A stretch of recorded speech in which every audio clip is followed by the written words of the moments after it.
Hey, how is everyone? Nice to see you back here for my second video.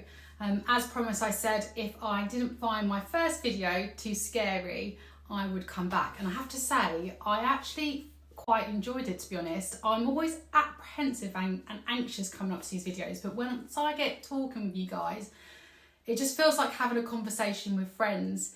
So yeah, I did the editing. The editing was okay. Bit of a learning curve, but I'm back because I actually really enjoy just talking about what I've written. And I suppose the reason for today's video is just to talk a little bit further about mine and Joe's personal COVID experience. It isn't the typical COVID experience as to just about lockdown and how that's treated us.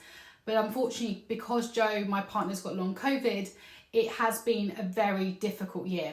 And I think what became really apparent as I was writing about Joe and R's experience of basically long COVID from month 2 to month 6 was that I think on this page I kind of touch very loosely about how Joe is improving, how he's feeling, but I only ever really mention it very briefly in comments, whether it be on a post or an Instagram story.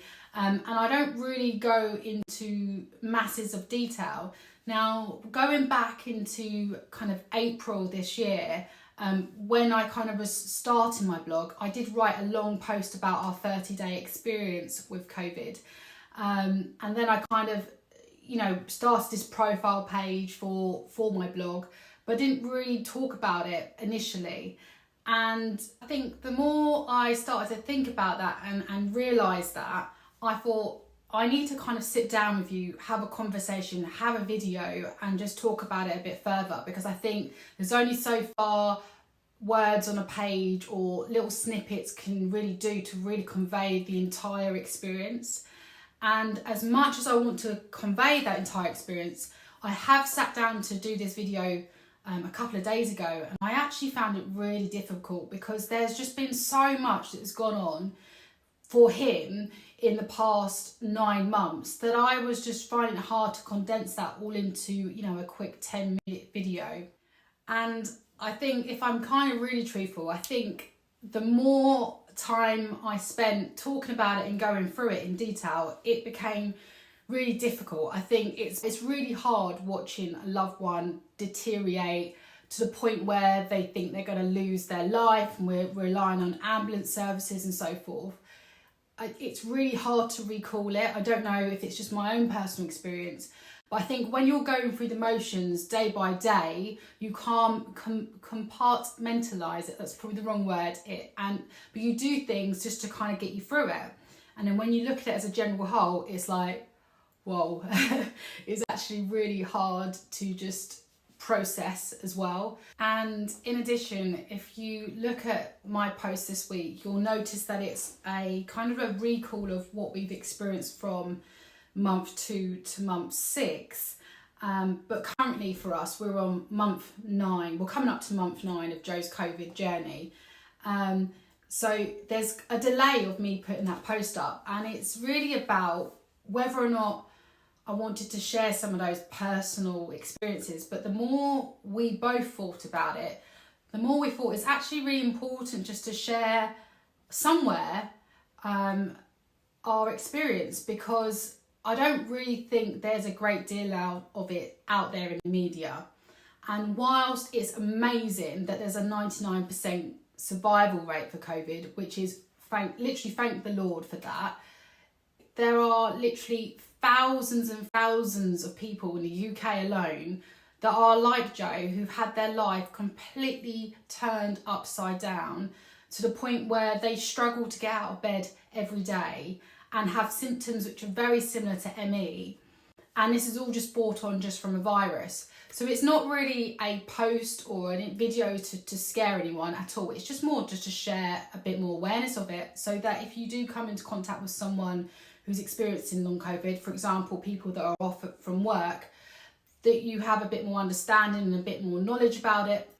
And I suppose the main thing is, with that knowledge, it may change how you approach coming out of lockdown It may not, but I think it's always good to have a bit more knowledge on something, because it may make changes to what you decide to do as we come out of the UK lockdown. But anyways, before I continue rambling on, if you want to get a bit more detail about Joe and R's experience with COVID, I'll pop two links on this story to the 2 posts where I really go into granular detail of how COVID affected Joe initially from day 1 to day 30, and then doing it on a monthly summary up to month 6. We intend to do an update from month 6 onwards, but we're going to do it on like a 6 monthly basis. And to be honest, I did it more as an informational piece, but now that we're reading back through it, it's great because actually we can look back on these times and actually remember what he went through rather than just recalling memories. So just lightly going back to the start of our journey, essentially Joe and I got COVID in March 2020 this year. Now I got it and I truthfully didn't even recognise it as COVID, because at the time the UK was saying the 2 main symptoms were a high fever and a cough. Now I have had high fevers in 2020, but just not in March. And I didn't have a cough. I just felt incredibly run down. I had a really bad headache, aching body, and I was in bed. Now, normally when I'm ill, I can just work straight through it. But this was the kind of illness that's literally left me bedbound. I am quite prone to being sick in the winter. And as such, I had been off for a couple of times, feeling unwell with nausea. I think I even had diagnosis of having the norovirus the month previously to that. So I worked feeling quite hot, but not with a fever, but I worked from my bed for 4 days, and I didn't feel myself for a couple of weeks. But, you know, as I didn't have the cough or the fever, I certainly didn't think I had COVID at all. And then the following week, Joe started to feel not too great. He started off feeling like he had a bit of shortness of breath. But truthfully, because we were due to go on holiday that week, we both normally, before we go away, we both normally work quite hard just to clear our deck essentially and not feel bad for when we're on holiday. And so I just put that down to a bit of anxiety. I remember saying to him, oh, you're probably just a bit stressed, you're a bit anxious. And then he said he started to feel like sickness. He didn't feel like ill, but like nauseous, which is a bit of an odd one, not normal. But once again, I just said, oh, it's just probably stress. But little did we know that these are now symptoms which are common with COVID. It may not be in the mainstream media, but it is on the entire long COVID symptoms list. And essentially by the Wednesday of that week, the UK had announced that there was no travel to be allowed, and lockdown was literally started the following week on the Monday, and Joe was literally just bedbound. He felt sick, unwell, really under the weather, achy, and he doesn't really get ill that often. But by the weekend, he started to perk up a little bit, and it wasn't till, I think it was day 7, that things went drastically from, 100 to 0 in literally a matter of hours. And I just want to kind of set the scene, because I think this was the key thing about writing the original blog post, was just the scene of Joe and his health standards. Because I don't know about you, but when I first heard about COVID and heard that it really was a virus that only affects the old or those with some serious underlying conditions, I kind of just wrote it off with like, oh, well, it's just like a cold. It's just like a bad flu. If it gets us, it gets us. And truthfully, that was my naive approach. And essentially, I mean, someone up there is laughing at me for that whole mindset. Because Joe is 37, he drinks like twice a week on the weekend. He eats healthy from Monday to Friday, works out 3 to 4 times a week, and has no underlying health conditions. So we really didn't think that either of us would suffer from it badly. And I cannot tell you, from day 7 where I went for a walk, Joe came to go for a walk with me and said, oh no, I'm just going to go back in, I don't feel 100%. I continued on my walk down the field, and I will never forget that phone call I got from Joe, and I could hardly hear him, and he was literally begging me to call the ambulance. Now, for someone who had just left him 20 minutes before, to hear the rapid deterioration that way, it was like it's like someone swept me off my feet, but I was on my feet because I was running back home and trying to work out how bad he was and what I needed to do. And essentially from that moment onwards, our lives changed, our whole year has changed. And I said I won't go into great detail, but you can literally look on the post and it will tell you what we experienced. But we had Joe thinking that he was going to lose his life. He couldn't breathe. He was having extreme rigors where his body wouldn't stop shaking, and that went on for days. We had an ambulance service turn up 3 times to our house. On all occasions, they were just basically saying, stay at home. I know he's really bad, but you just keep him at home, keep him hydrated, keep him fed, keep him paracetamol, until you really need us again, and then just call us again, and then we'll run further tests. Our experience went on from the point where Joe literally couldn't get out of bed. I would have to help him to go to the toilet, go to a shower. He can keep food down for it either coming out this way or that way. It went from, feeling hot or high fever, heart palpitations, stabbing motions all over his body, extreme headaches, complete brain fog. And all of this is literally me trying to summarise our entire experience into literally a short 10-20 minute video. But ultimately, the long and short of it is that these are symptoms that he's experienced all the way up through to month 6. And he's still experiencing some of those symptoms now. And they come in waves. They don't come by themselves. They come together. Joe hasn't worked full-time hours since he got COVID. He's in such extreme fatigue. Now, most people say when you think you're tired, you just think, I'm just lying in bed all day. It's not to that level. I think I heard or read somewhere that it was described as, it's the equivalent of you being run over by an Arctic truck, and then you're getting back up again, and then being run over by an Arctic truck again. You just literally cannot bring yourself out of fatigue. And in addition, because, the NHS and the GP service are still really learning this as a new virus, we've actually spent lots of money and got private healthcare. He's had various tests. He's had x-rays on his chest. He's had CT scans. He's had MRI tests. Originally, they thought he may have developed MS because his symptoms were so similar to MS and ME. But now we know that long COVID basically looks very similar to ME and MS. And ultimately, we are still here, 9 months on. His life is still different. He still experiences symptoms. And we've been told to hope by 12 to 18 months that he'll be back to kind of a 90% recovery, fingers crossed. We are hopeful for that, but ultimately this is the life of a long COVID patient. And to kind of summarise what his day looks like currently, it involves basically waking up in the morning, meditating for mindset, and then going out for a walk, which is currently 500 metres, because that's the maximum he can do. Now, he feels like he could walk for longer, but if he was to walk for longer, it would mean that he would be bedbound for days on end. So he's slowly building that up with his physio. So do 500 metres walk, and then it'll be a rest and food.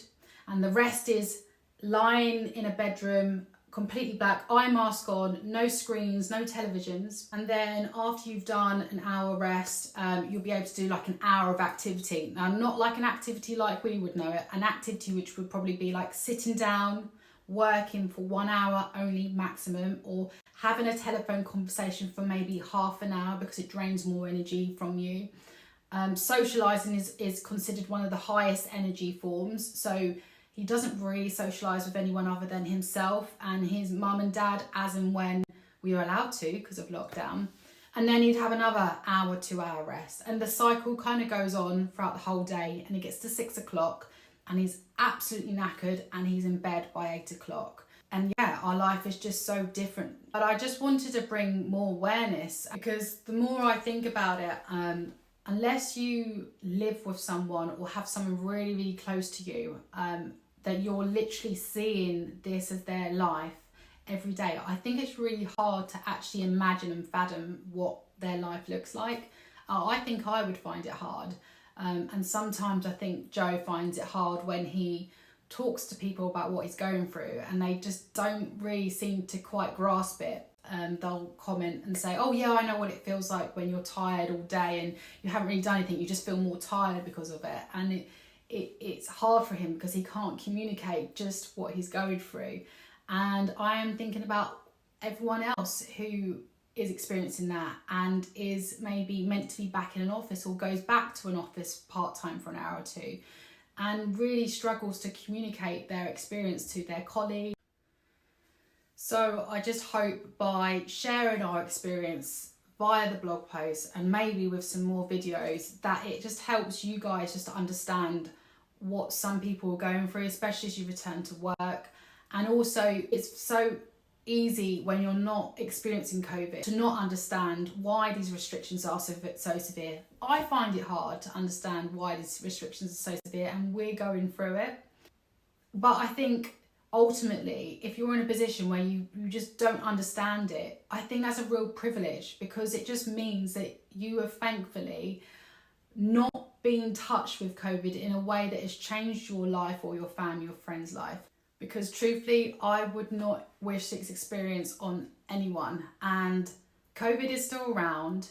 Yes, it's a 99% survival rate, which is amazing. The likelihood of actually passing away is so thin. But if you're in that percentage where your entire life is going to be changed, where you physically can't even go for a walk round your block for 12 to 18 months, you can't go to work and work more than 1 or 2 hours a day and therefore not receive an income and not pay for the house that you live in and the rent. If that was your life, would you gamble with it? And that's, I suppose, the crux of it. Because blimey, if we'd known this could have been Joe's experience back in March, my whole thought process to COVID would have been completely different. But as I've said before, this video is not meant to be used to scare anyone or to lobby anyone into thoughts about lockdown restriction and what they do. It's purely just to provide more awareness about long COVID, a bit more knowledge about it and the risks so that you can factor that into any decisions you choose to make, as well as just really allowing you to see what the life of someone who is living with long COVID for 12 to 18 months is and what it's going to look like, so that you have a bit more understanding and empathy and really know what they're facing in their everyday life. And sadly, if you are currently experiencing long COVID or have just started into the first few weeks of it, and or you know someone that is going through that experience, whether that be a friend, family or colleague, then it might be worth sharing my most recent post because it talks about the various scans and tests that Joe has done, as well as the alternative supplements he has taken and is taking based on what doctors have said to try and ease some of his symptoms.